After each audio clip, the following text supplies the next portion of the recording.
जी की जय।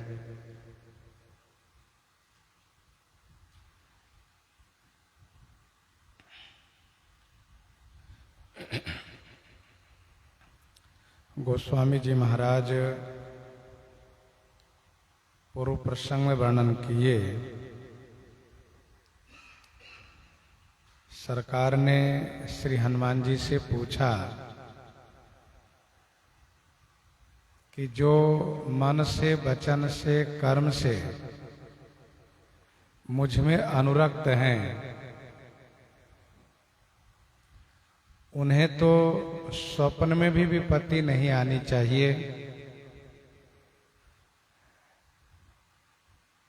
जागने की बात तो बहुत दूर है।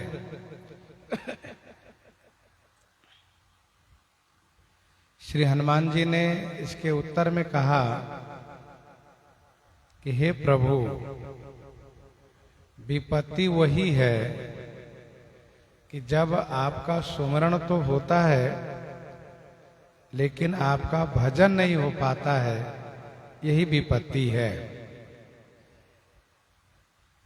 यदि भक्त के जीवन में निर्बाध रूप से सुमिरन और भजन दोनों होता रहे तो आपका कथन बिल्कुल यथार्थ है कि उसे स्वप्न में भी कभी विपत्ति नहीं आ सकती है। किशोरी जी आपका सुमरण तो करती हैं, लेकिन आपका भजन उनसे नहीं हो पा रहा है। भजन माने सेवा। भज सेवायाम, बस यही विपत्ति है। भगवान श्री राम जी कहते हैं श्री कागभूषुंडी जी से कि जो निरंतर मेरा सुमिरन भजन करता रहेगा उसको कभी काल व्यापेगा ही नहीं। कबहू काल न व्यापहि तो ही, सुमिरे सो भजे सो निरंतर मोही।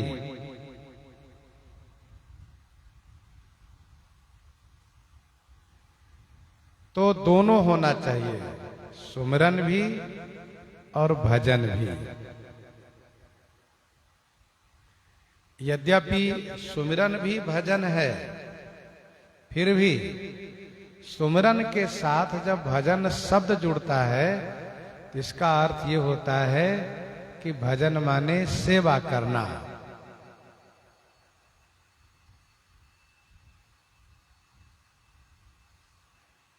इसके बाद श्री हनुमान जी ने ऐसी बात कही कि श्री राम जी को बड़ी खुशी हो गई, बड़ी प्रसन्नता हो गई। श्री हनुमान जी ने कौन सी बात कह दी? तो श्री हनुमान जी की कही हुई बात को गोस्वामी जी लिखते हैं कि केतिक बात प्रभु जातु धान की, रिपुहि जीति आनवी जानकी। प्रभु, जातुधान माने राक्षसों की बात ही कितनी है। कितिक बात प्रभु जातुधान की, जातुधान राक्षस की बात ही केतिक माने कितनी है। रिपु ही जीती आनवी जानकी, रिपु ही माने शत्रु को जीत करके श्री जानकी जी को ले आएंगे। आनवी शब्द से श्री राम जी को बड़ा संतोष हुआ, बड़ी खुशी हुई। आनवी शब्द में तीन अर्थ है। एक तो ये कि आप ले आएंगे, दूसरा अर्थ यह है कि हम ले आएंगे, आज्ञा आपकी हो तो, और तीसरा अर्थ यह है कि हम सब चल करके ले आएंगे।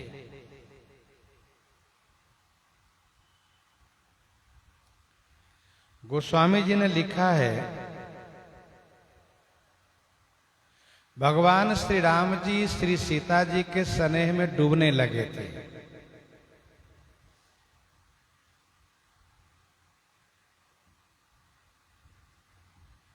बूढ़न लगे हो, डूबने लगे थे। उस स्थिति में लही नाव पवनज प्रसन्नता, बरबस तहां गयो गुणमैन।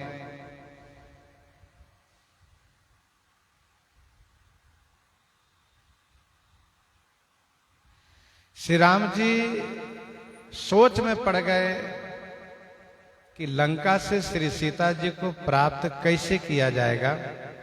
लेकिन हनुमान जी ने प्रसन्नता पूर्वक जो यह बात कही कि इन तुक्ष राक्षसों की बात ही कितनी है, आप भुजा बल से जीत करके किशोरी जी को ले आएंगे, हम सब चल करके किशोरी जी को ले आएंगे। इससे श्री राम जी को अच्छा लगा। सिए वियोग सागर नागर मन बूढ़न लग्यो, सहित चित चैन लही नाव पवनज प्रसन्नता, बरबसता गयो गुणमैन। ये गीतावली रामायण में वर्णन है। श्री राम जी ने कहा, सुनु कपि तो ही समान उपकारी, नहीं को सुर नर मुनि तनु धारी। हे कपि सुनो, तो ही समान उपकारी, तुम्हारे समान उपकारी, तुम्हारे समान उपकार करने वाला सुर नर मुनि तनुधारी को नहीं।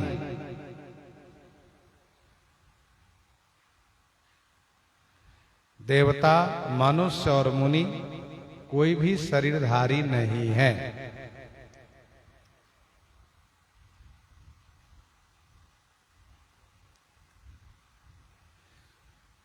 सुनो कपि तो ही समान उपकारी, तुम्हारे जैसा उपकार करने वाला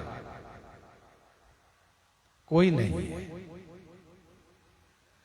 सभी मानव मात्र के सिर पर 3 ऋण होते हैं, देव ऋण, ऋषि ऋण और पितर ऋण।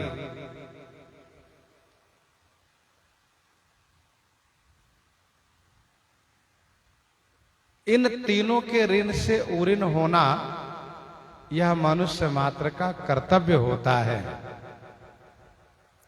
श्री राम जी कहते हैं कि तुम जो कार्य किए हो हनुमान, इससे तीनों तुमसे ऋणी हो गए।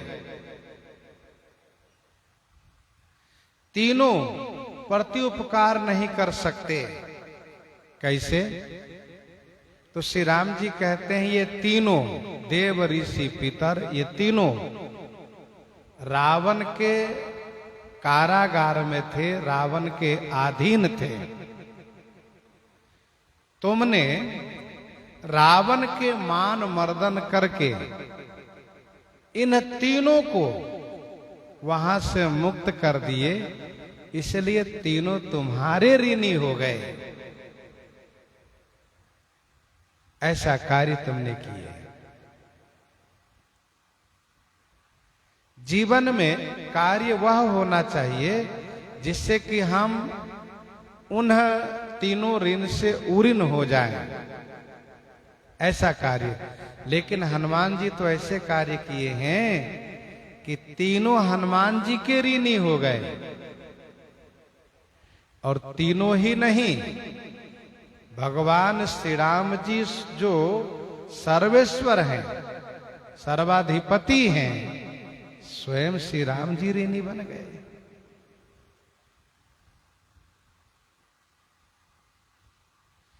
श्री हनुमान जी ने महाराज सुग्रीव का उपकार किया है।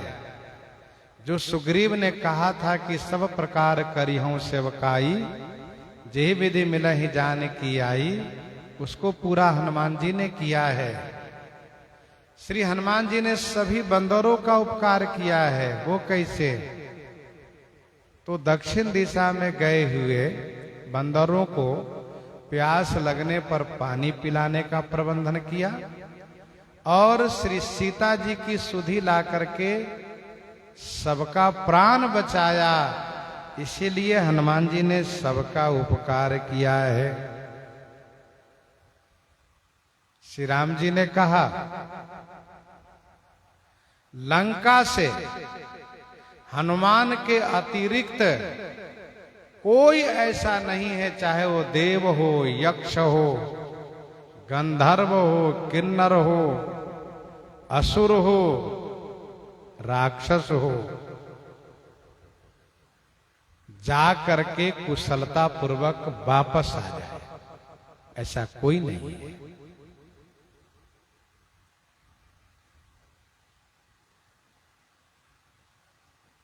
उन असुरों के, दुष्टों के गढ़ में जाकर के कुशलता पूर्वक वापस आ जाना, ये हनुमान जी के ही बस के हैं। जिस लंका में सब अपने आप को भगवान से ही बढ़कर मानने वाले, निर्भय रहने वाले को हनुमान जी महाराज डरवा करके, भयभीत करके आए हैं, त्रस्त करके आए हैं। जो लंका वासी पूरी दुनिया को त्रस्त कर रखे थे,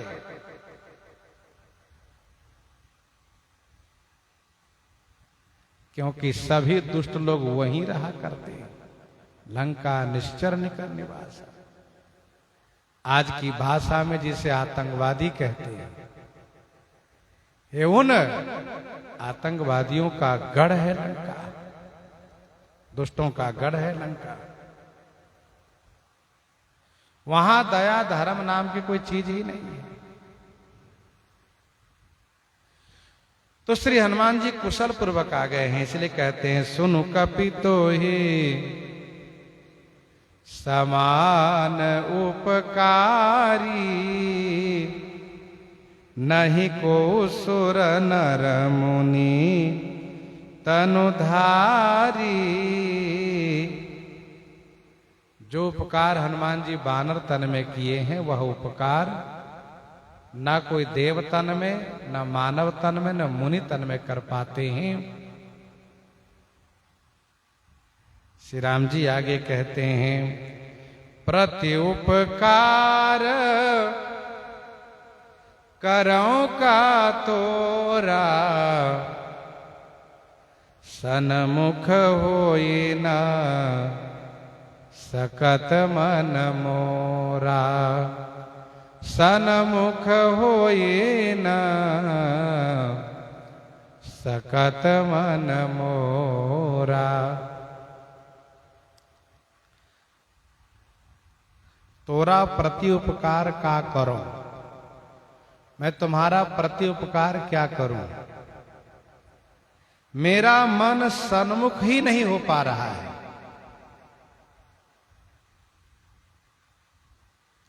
प्रति उपकार उनके साथ किया जा सकता है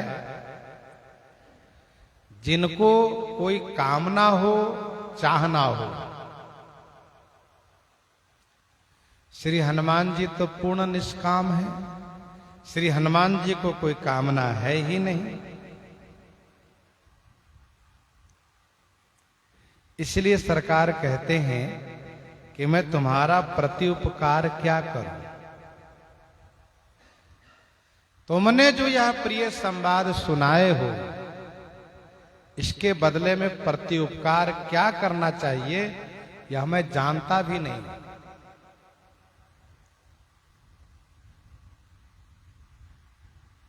मेरा मन सन्मुख नहीं हो पा रहा है। कल हम लोग चर्चा कर रहे थे, सरकार ने हनुमान नाटक में स्पष्ट कहा है कि मैं चाहता भी नहीं हूं कि प्रति उपकार करूं। प्रति उपकार करने की बात मन में लाने का मतलब यह होता है कि तुम्हारे जीवन में भी संकट आवे। तो ऐसा मैं कभी सोच भी नहीं सकता कि मेरे हनुमान के जीवन में कोई विपत्ति आवे।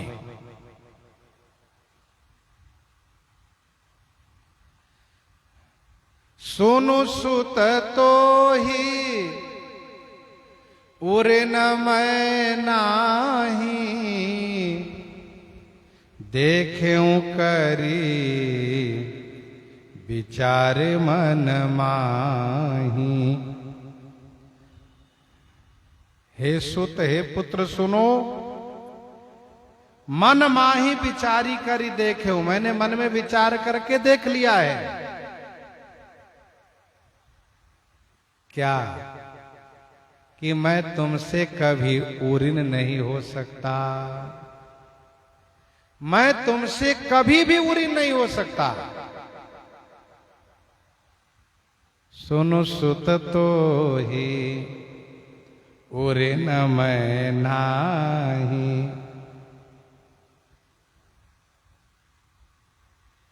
ये श्री राम जी के शील स्वभाव की श्रेष्ठता है, जो अपने सेवक के ऋणी बन जा रहे हैं, अपने दास को स्वामी बना करके और स्वयं सेवक बन रहे हैं, उनको मालिक बना करके अपने आपको ऋणिया बन रहे हैं। दुआवली 111 और 12 में गोस्वामी जी ने लिखा, तुलसी राम ही आपुते सेवक की रुचि मीठी, सीता पति से साही वही कैसे दीजे पीठी। गोस्वामी जी कहते हैं श्री राम जी का ये स्वभाव है, अपने से ज्यादा सेवक की रुचि को महत्व देते हैं। सीता पति से साहब साई भई कैसे दीजिए पीठी। कवितावली उत्तरकांड 19 पद में गोस्वामी जी ने लिखा, साची सेवकाई हनुमान की सुजान राय, साची सेवकाई हनुमान की सुजान राय, ऋणिया कहायो हों बिकाने ताको हाथ जो, ऋणिया कहाए हों बिकानो ताके हाथ जो। इसी भाव को विनय पत्रिका 164 में गोस्वामी जी ने लिखा, जानत प्रीति रीति रघुराई, प्रेम कनौरो राम सो, त्रिभुवन तिहु काल न भाई, तेरो ऋणी कहायो कपीसो, ऐसो मान ही को सेवकाई।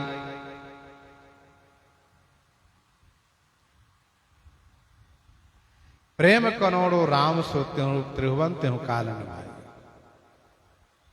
हनुमान जी के ऋणी हो गए। 100 पद में विनय पत्रिका में गोस्वामी जी ने स्पष्ट किया, और कपि सेवा बस भयो कनौड़ो भयो कहो पवन सुताओ, कपि सेवा बस भय कनौड़ो कहो पवन सुत आओ, देवे को न कछु हौ ऋणिया तू धनिक पत्र लिखाओ। लिखा पढ़ी करा लो, जैसे कल हो करके मैं भूलूं तो याद दिलाना कि आपने तो कहा था। देवे क्यों न कछु हौ ऋणिया तू धनिक पत्र लिखाओ। सुनो सुत तो ही ऋण मैं नाही, देखें करी विचारी मन माही।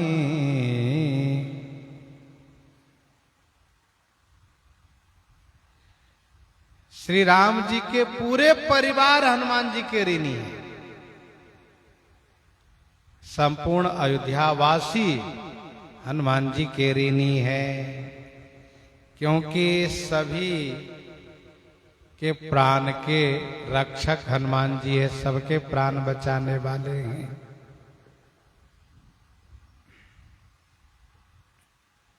श्री राम जी के समाचार सुना करके मां जानकी जी के प्राण बचाए।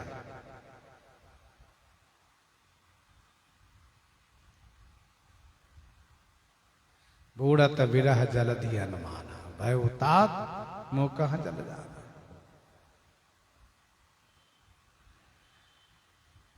श्री किशोरी जी के समाचार सुना करके श्री राम जी के प्राण बचाए।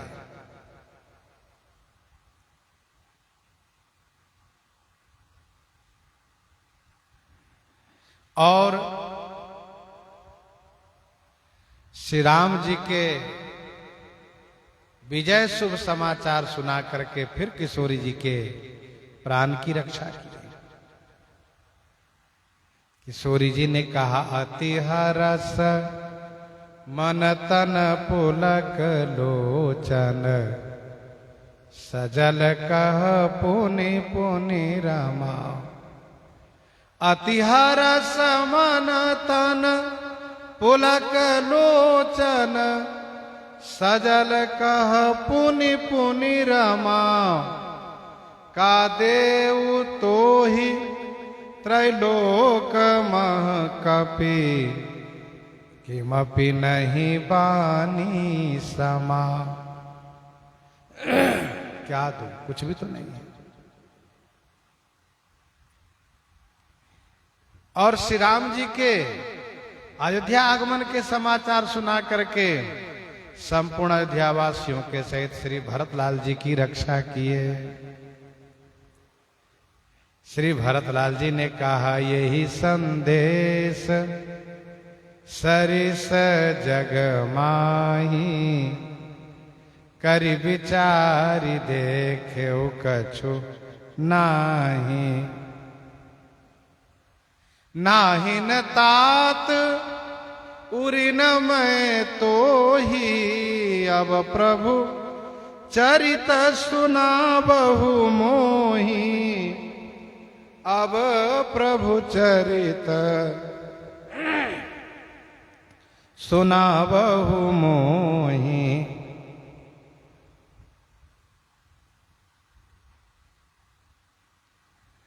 इतना ही नहीं, संजीवनी ला करके लक्ष्मण जी के प्राण की रक्षा हनुमान जी ही किए हैं। तो सभी हनुमान जी के ऋणी हैं। पुनि पुनि कपि चितव सुर, त्राता लोचन नीर पुलकयति गाता। लोचन नीर पुलकयति गाता। सुरत्राता, सुरत्राता माने देवताओं के रक्षक श्री राम भद्रजू। कपि ही पुनि पुनि चितव, कपि ही श्री हनुमान जी को पुनि पुनि माने बार बार, चितव माने देख रहे हैं। लोचन नीर पुलक अति गाता।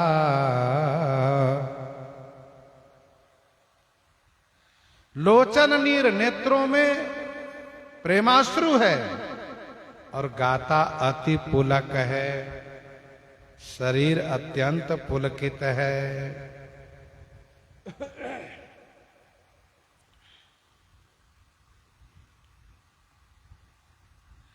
पुनि पुनि कपि चितव सुर त्राता।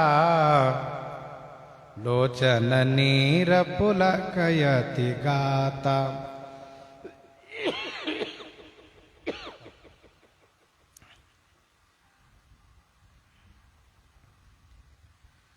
जब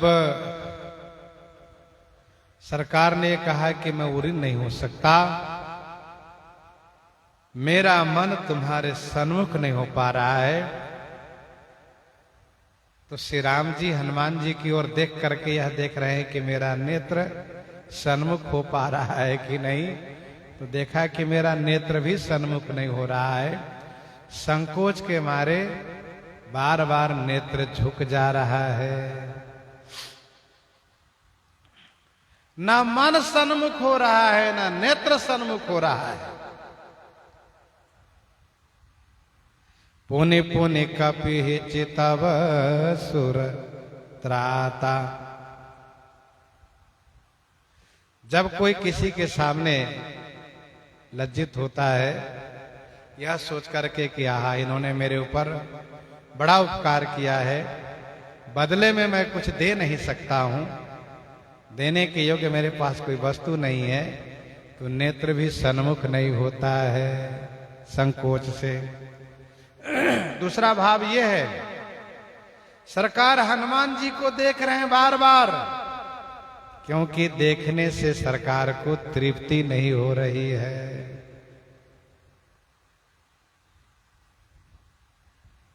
पुनि पुनि प्रभु ही चितव नर नाहु।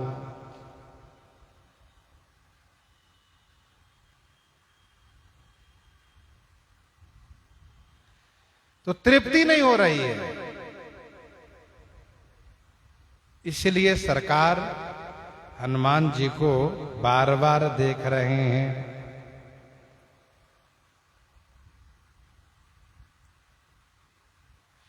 अथवा तो प्रेम की अधिकता में बार बार देख रहे हैं। कौसल्या पुनि पुनि रघुवीर, कौसल्या पुनि पुनि रघुवीर चितवत कृपा सिंधु रणधीरहि। चितवत कृपा सिंधु रणधीरहि।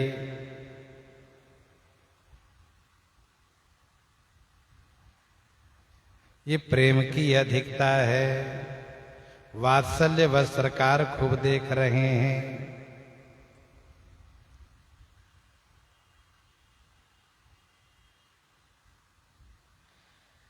गुण तो जितने सद्गुण हैं सब प्रभु के हैं, लेकिन जब सरकार अपने गुण को अपने भक्त में देखते हैं तो बड़े आनंदित होते हैं।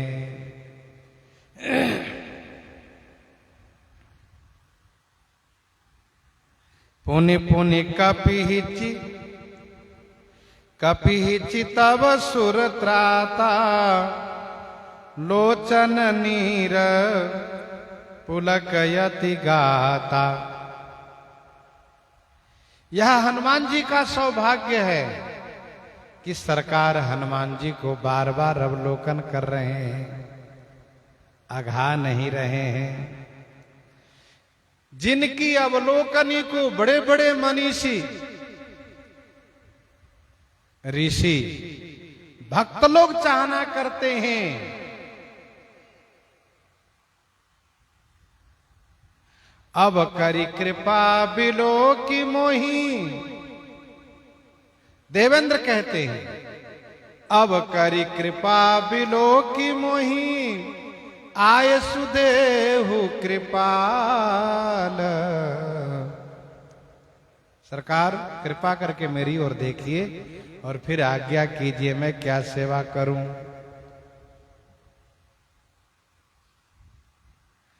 देवर्षि नारद जी कहते हैं, माम अवलोकय पंकज लोचन कृपा बिलो कनि सोच विमोचन। भगवान भोलेनाथ कहते हैं, रघुनंद निकंदय द्वंद घनम। रघुनंद निकंदय द्वंद घनम महीपाल बिलोकय दीन जनम। महीपाल बिलोकय दीन जनम। देवेंद्र चाहते हैं, भोलेनाथ चाहते हैं, नारद जी चाहते हैं, भक्त लोग चाहते हैं, आप मेरी ओर देखिए, कृपा भरी दृष्टि से मेरी ओर देखिए। और हनुमान जी को कहना नहीं पड़ रहा है, हनुमान जी की ओर सरकार स्वयं अनुग्रह करके देख रहे हैं।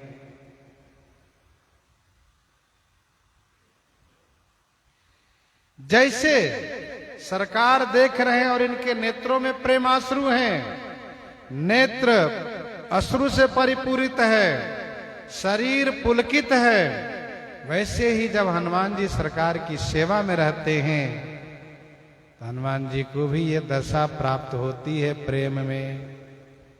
मारुत सुत तब मारुत करई, मारुत सुत तब मारुत करई, पुलक बपुस लोचन जल भरई, पुलक बपुस लोचन जल भरई। मारुत सुत तब मारुत करई, पुलक बपुस लोचन जल भरई।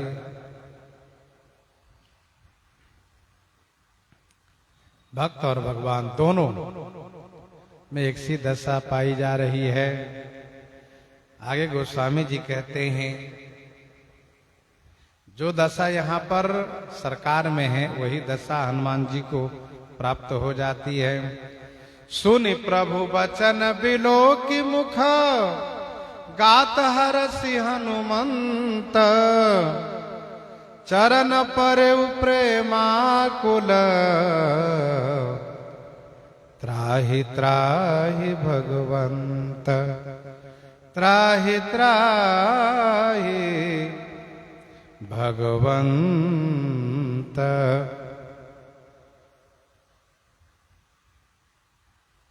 हनुमंत सुनि प्रभु बचन बिलो के मुख, गात हरसि। हनुमान जी ने प्रभु के वचन को सुना,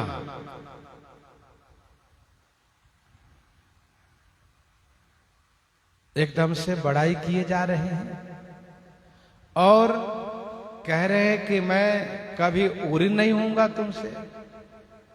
स्वामी इस प्रकार से सेवक की बड़ाई कर रहे हैं और सेवक को स्वामी बना रहे हैं, मालिक बना रहे हैं, महाजन बना रहे हैं, अपने आप को ऋणिया बन रहे हैं। हनुमान जी ने मुख की ओर देखा, सरकार के नेत्र सजल हैं प्रेम में और शरीर रोमांचित हैं, सरकार प्रसन्न है। तो हनुमान जी भी इस दशा को प्राप्त करके यह कहते हुए कि हे भगवंत, प्रेमाकुल माने प्रेम में व्याकुल होकर के यह कहते हुए कि हे भगवंत, त्राहि त्राहि त्राहि त्राहि माने रक्षा कीजिए, रक्षा कीजिए। चरण परे, चरण में गिर गए हनुमान जी महाराज।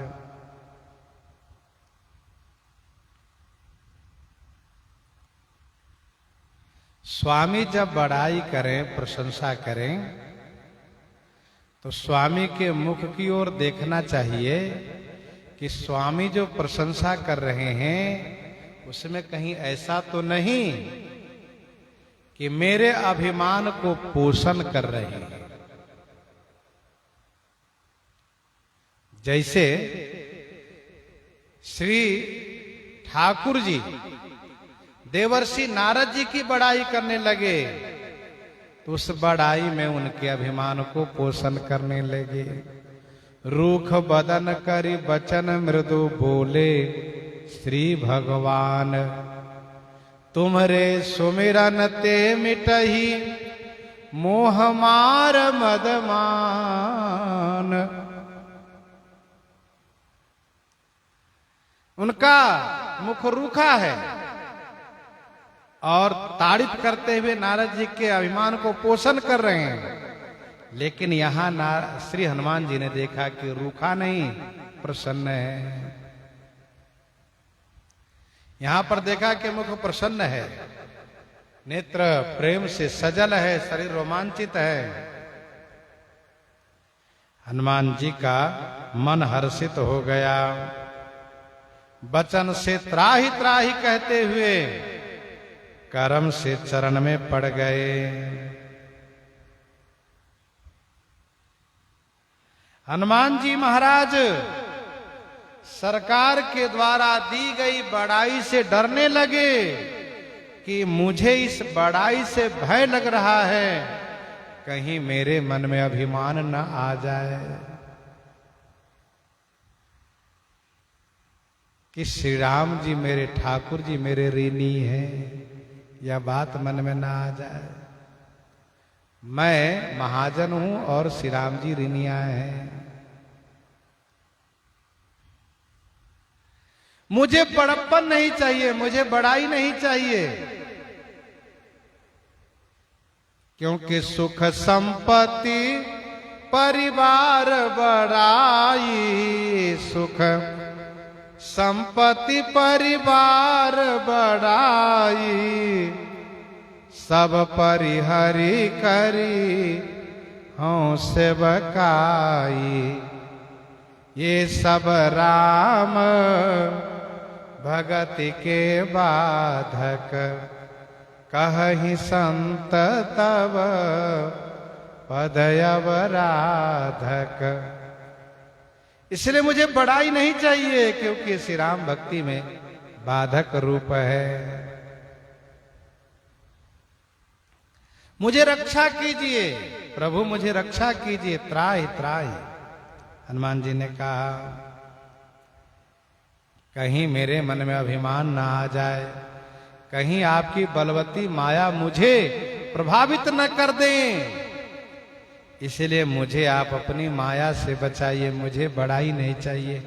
मैं दास हूं, मुझे दास ही रहने दीजिए, मैं चरण में ही रहना चाहता हूं, मुझे महाजन नहीं बनना है, मुझे स्वामी नहीं बनना है, मैं सेवक बन के ही रहना चाहता हूं।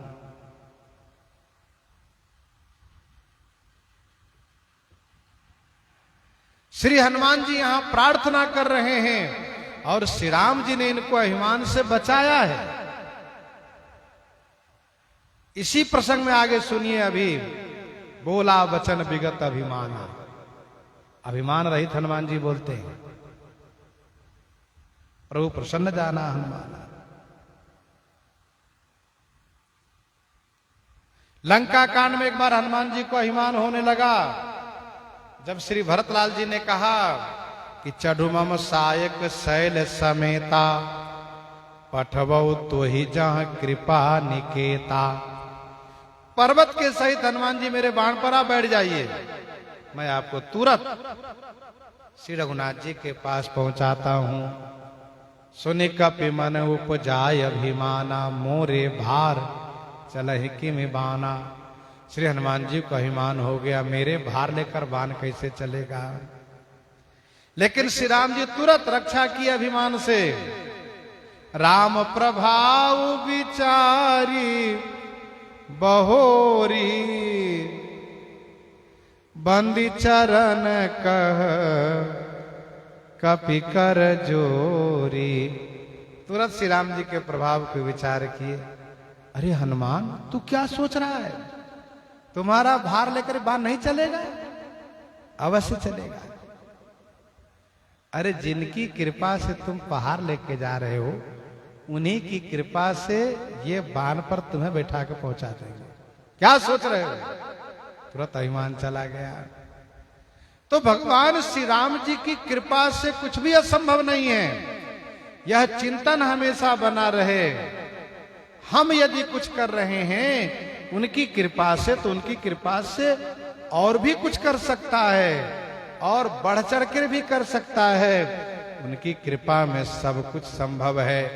यह विचार करते रहने पर अभिमान नहीं होता है। तो हनुमान जी महाराज डर गए, कहीं ऐसा न हो कि मेरे मन में बात आ जाए कि सचमुच मैंने ये कार्य किया है कि प्रभु श्री राम जी मेरे ऋणी हो गए। और मैं महाजन हो गया, मैं स्वामी हो गया, इसलिए डर करके सरकार के चरण पकड़ लिए कि नहीं प्रभु, मुझे दास रहने दीजिए, मेरा सर्वस्व ये चरण है, मैं चरण में ही रहना चाहता हूं।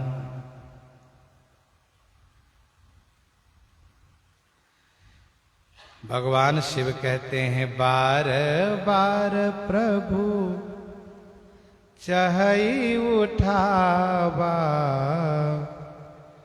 प्रेम मगन ते ही उठवन भावा, बार बार प्रभु चहई उठावा। प्रभु बार बार उठावा चाहे। प्रभु श्री राम जी हनुमान जी को बार बार उठाना चाहते हैं, बार बार हाथ लगाते हैं, लेकिन हनुमान जी महाराज प्रेम मगन ते ही उठवन भावा, प्रेम में ऐसे मगन हो गए हैं कि उनको उठना नहीं भा रहा है, अच्छा नहीं लग रहा है उठना।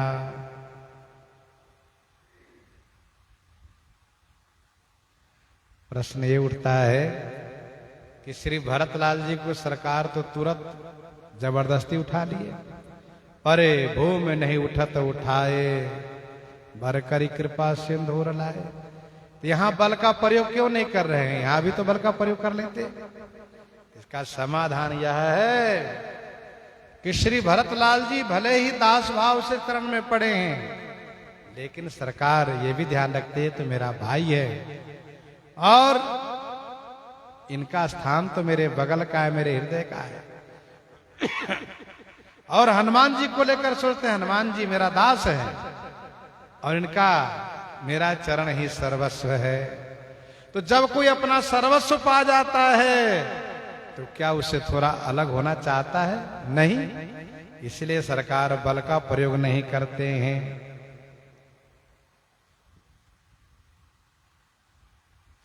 सरकार चाहते हैं हनुमान जी मेरे हृदय में रहें, उठाकर हृदय लगाना चाहते हैं, क्योंकि अस सज्जन ममोर बस कैसे लोभी हृदय बसई धन जैसे। लेकिन हनुमान जी चरण में रहने में ही अपने आप को सुख महसूस कर रहे हैं, अपने आप में सुखानुभूति कर रहे हैं।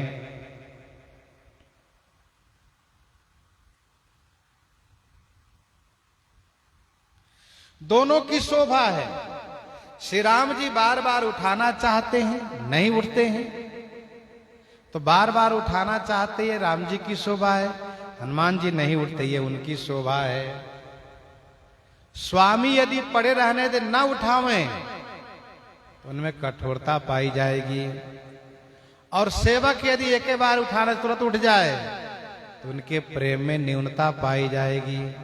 इसलिए दोनों की शोभा है। भगवान शिव के बारे में गोस्वामी जी लिख रहे हैं।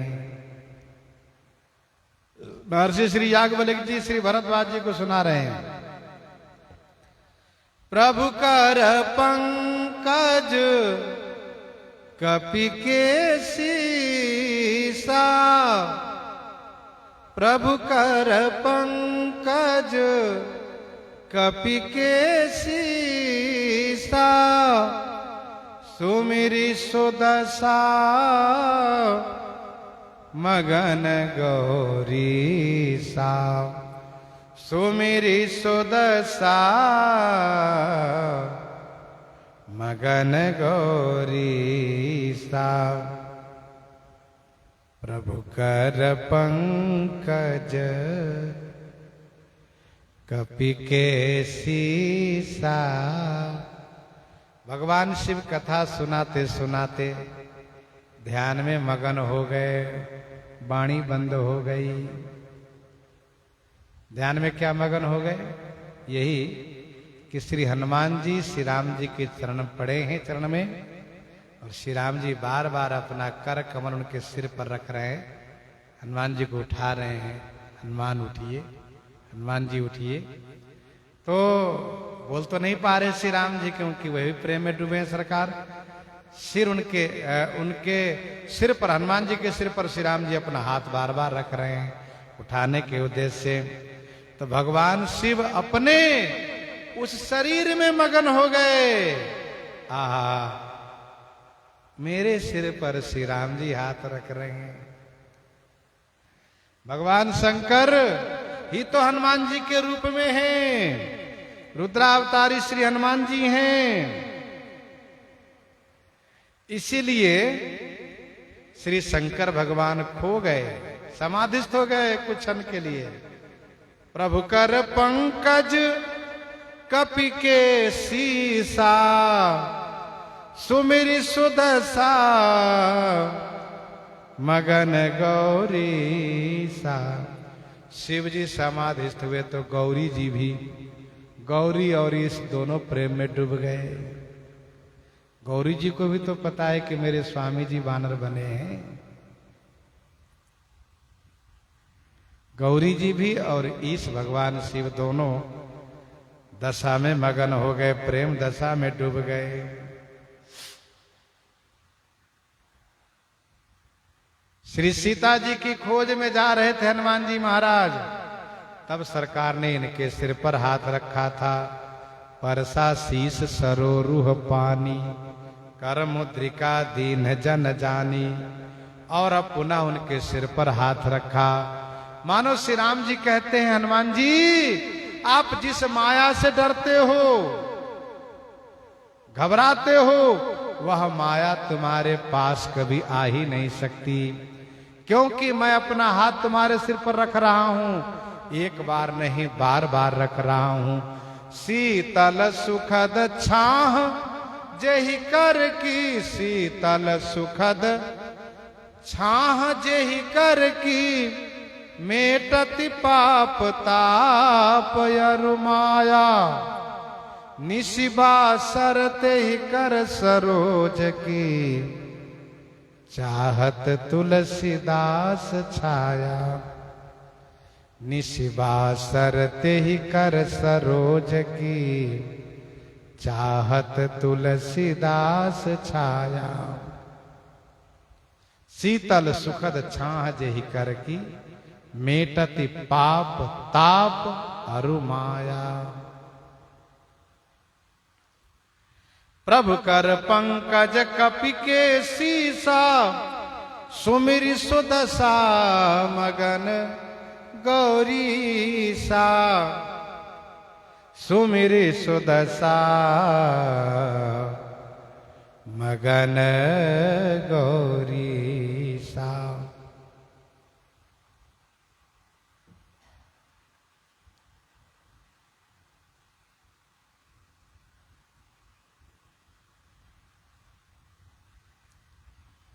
भगवान शिव पार्वती जी के साथ मगन हो गए। देखिए, उत्तम श्रोता वक्ता कथा कहने सुनने में ऐसे डूब जाते हैं कि जैसे मानो उनके सामने चरित हो रहा हो। यह अनुभव होता है। वैसे दिव्य चरित तो अनवरत, दिव्य चरित तो शाश्वत होता रहता है। श्रोता वक्ता को ऐसा अनुभव होता है। भक्तमाल जी के 190 कवित्त में स्वामी प्रियादास जी ने लिखा राजा कुलशेखर की कथा को।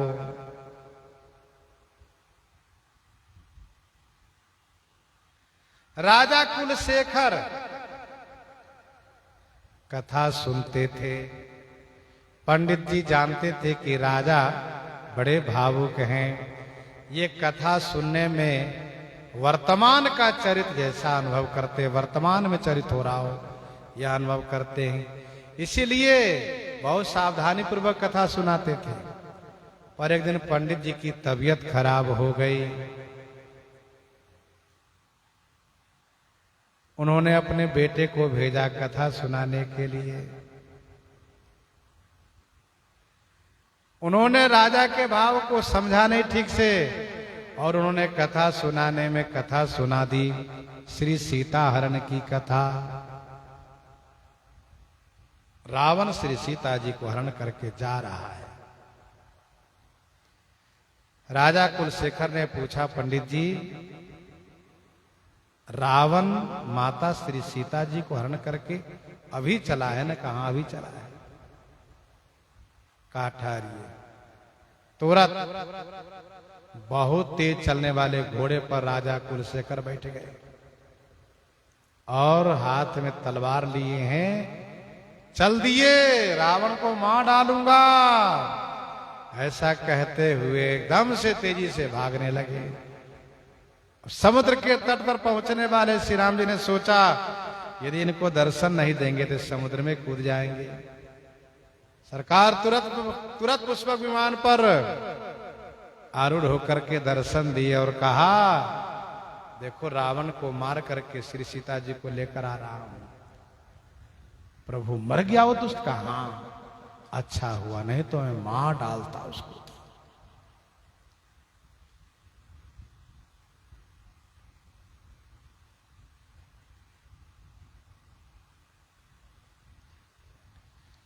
इस प्रकार से वर्तमान जैसे अनुभव होता है, वर्तमान चरित्र का वर्तमान है।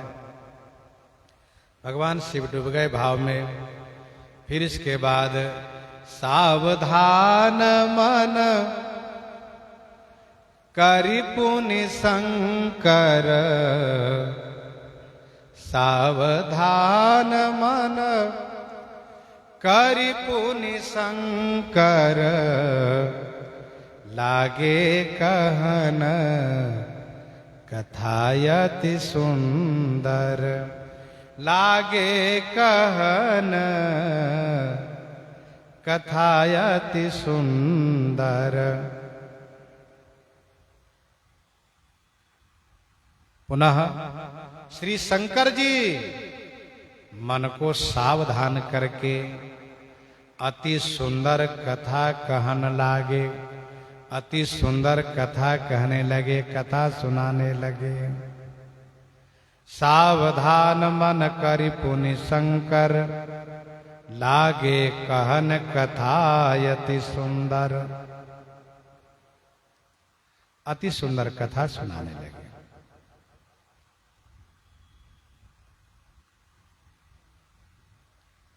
श्री शंकर जी अपने मन को सावधान कर लिए और फिर अति सुंदर कथा सुनाने लगे।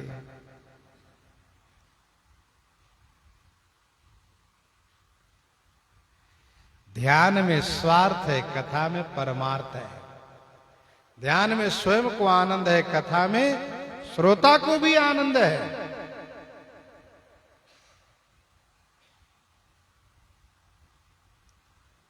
इसीलिए सुनि गुणगान समाधि विसारहि, सुनि गुणगान समाधि विसारहि, सादर सुनहि परम अधिकारी।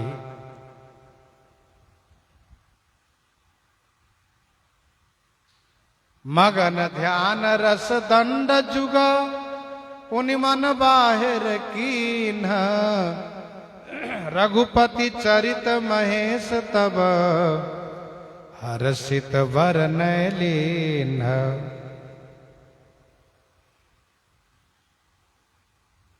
सावधान करके मन को अति सुंदर कथा सुनाने लगे। कथा अति सुंदर है।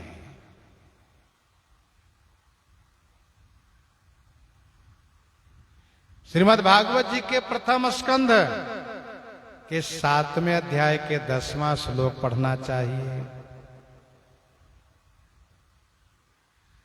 आत्मा रामश्च मुनियो निर्ग्रंथा अप्युरुकर्मे। आत्मा राम जो अमलात्मा है, आत्मा रामश्च मुनियो निर्ग्रंथा अप्युरुकर्मे, कुर्वन्त्य हेतु किम भक्तिम इत्थम भूत गुणो हरिहि। गोस्वामी जी ने उसी भाव को दर्शाते हुए लिखा, जीवन मुक्त ब्रह्म पर चरित सुनहि तज ध्यान, जे हरि कथा न करहि रति तिनके ही ये पाषाण।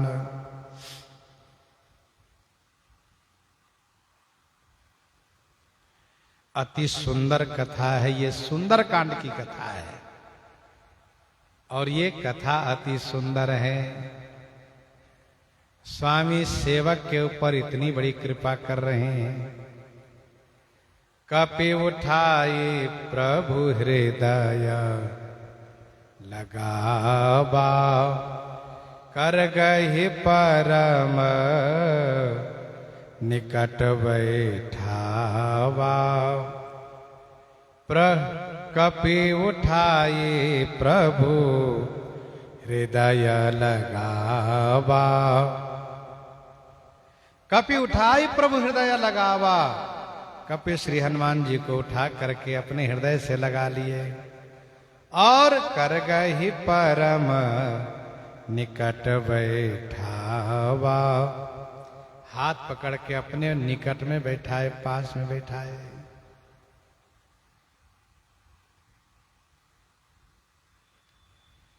कपि उठाए प्रभु हृदय लगावा, बरबस लिए उठाए लाए कृपा निधान। आखिर में उठा करके श्री राम जी हृदय से लगा ही लिए। ये तीसरे बार हृदय में लगाना है।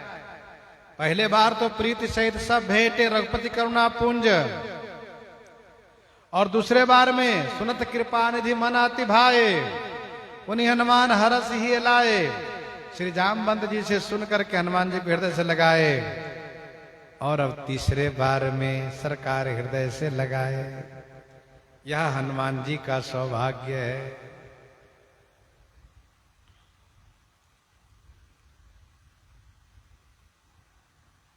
अध्यात्म रामायण में श्री राम जी कहते हैं, प्रत्युपकार में क्या देना चाहिए यह तो मैं नहीं जानता हूं, लेकिन मैं तुम्हें वह वस्तु दे रहा हूं जो जीव के लिए दुर्लभ है। क्या दुर्लभ है? सरकार ने कहा मुझ परमात्मा का आलिंगन जीव के लिए दुर्लभ है। भगवान के हृदय से लगना यह दुर्लभ है। ऐसा कहकर के श्री राम जी हृदय से लगा लिए।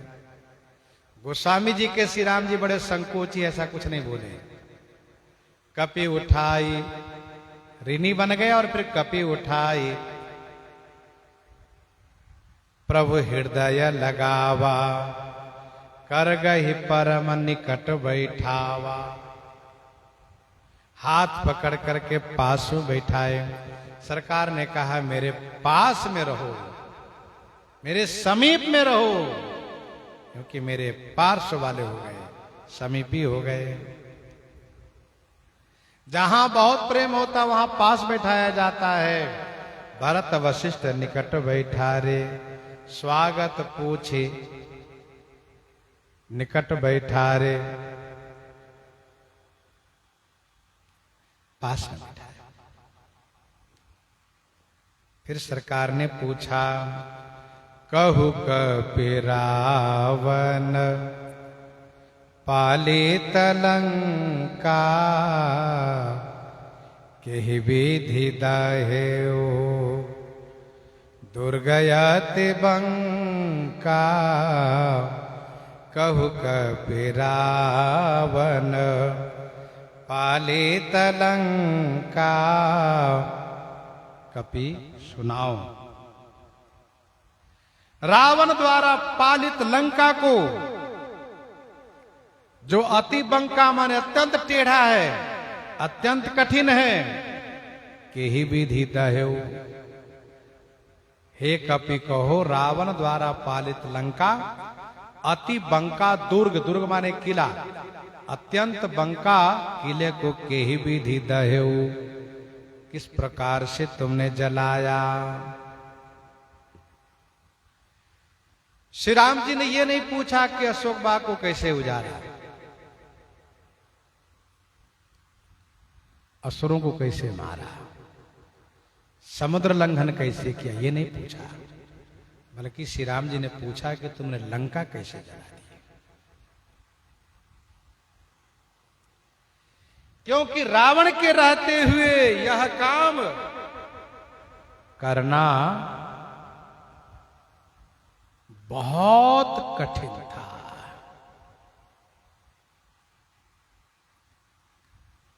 यह कार्य बहुत कठिन था। इसलिए श्री राम जी ने इसी को पहले पूछा। और दूसरा कारण यह था कि हनुमान जी इसी बात से डरे हुए थे कि कहीं लंका जलाने की बात से श्री राम जी मुझ पर नाराज न हो जाए, क्योंकि लंका जलाना, घर जलाना ये काम ठीक नहीं था। स्वामी की आज्ञा नहीं थी, क्योंकि लंका जलाने की आज्ञा मुझे नहीं मिली थी। और लंका जलाना, किसी घर जलाना ये काम ठीक नहीं होता है। तो कहीं ऐसा ना हो कि लंका जलाने से मेरे ऊपर स्वामी अप्रसन्न हो। अंगद जी ने कहा रावण को, सत्य नगर कपि जारेऊ, बिनु प्रभु आय सुपाई, फिर न गयऊ सुग्रीव पही, तेहि भय रहा लुकाई, तेहि भय रहा लुकाई, बिनु प्रभु आए सुपाई। हनुमान जी के मन में संकोच था, डर था।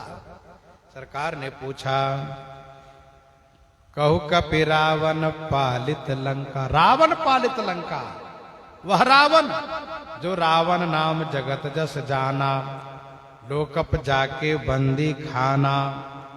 हनुमान नाटक में एक श्लोक है।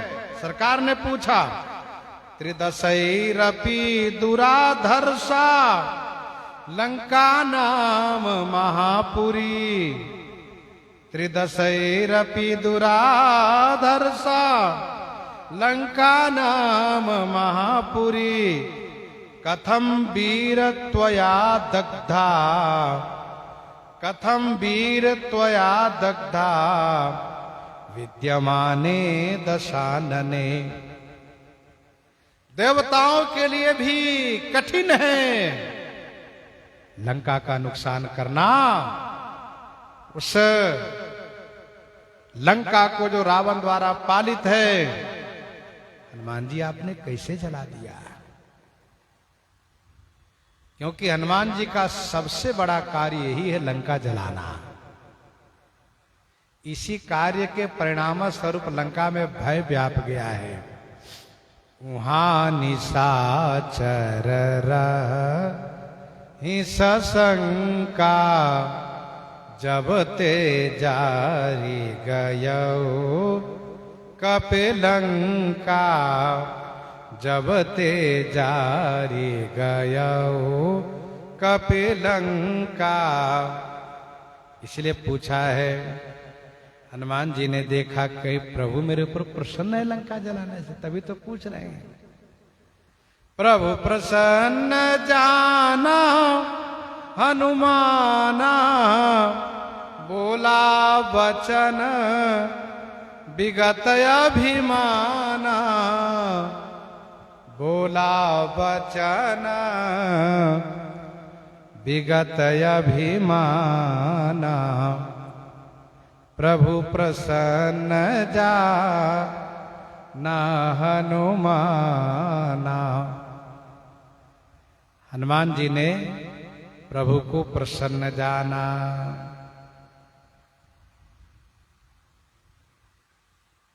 तो अभिमाना विगत वचन बोला। अभिमान से रहित हनुमान जी ने वचन कहा। सरकार पहले कह रहे थे कि सन्मुख हो न सकत मन मोरा। हनुमान जी यह सुनकर के चरण में पड़ गए और कहा, मेरी रक्षा कीजिए प्रभु। तो अब श्री राम जी उनको हृदय से लगा करके पास बैठा करके और प्रसंग को बदलते हुए लंका जलाने की बात पूछ दिए। हनुमान जी, तूने लंका कैसे जला दी? हनुमान जी महाराज अभिमान रहित वचन बोले। अर्थात सरकार इनको अभिमान से मुक्त कर दिए, अभिमान से बचा लिए। श्री राम जी के बचाने से ही अभिमान से रक्षा होती है। सुनहु राम कर सहज स्वभाव, जन अभिमान न राखहि काऊ। क्यों? क्योंकि अभिमान बहुत घातक है। संस्कृति मूल, संस्कृति मूल शूल प्रदनाना, सकल शोकदा एक अभिमाना, सकल शोकदा एक अभिमाना। इसलिए सरकार अभिमान से अपने जनों की रक्षा करते हैं। हनुमान जी महाराज अभिमान से रहित होकर कह रहे हैं, शाखा मृग कई बड़ी मनुषाई, शाखा ते शाखा पर जाए। सरकार, हम शाखा मृग हैं। शाखा मृग माने डाली के पशु, पेड़ पर रहने वाला पशु। हमारी बड़ी मनुष्याई माने बड़ा पुरुषार्थ यही है कि इस शाखा से उस शाखा पर जाना, शाखा ते शाखा पर जाए। लेकिन सरकार, इसका मतलब ये नहीं कि समुद्र लांघ जाने वाला काम एक बानर करें, सोने के नगर जलाने वाला काम बानर करें, राक्षसों को मारने वाला काम, वन को उजाड़ने वाला काम ये बानर कर सके, इसका मतलब ये नहीं है। तो का ये सब तो आपके प्रताप ने किया है, मैं तो केवल निमित्त हूं सरकार। बस यही अभिमान रहित बात भगवान को अच्छी लगती है। कर्तव्य करिए, कर्म करिए, पर अभिमान नहीं होने दीजिए।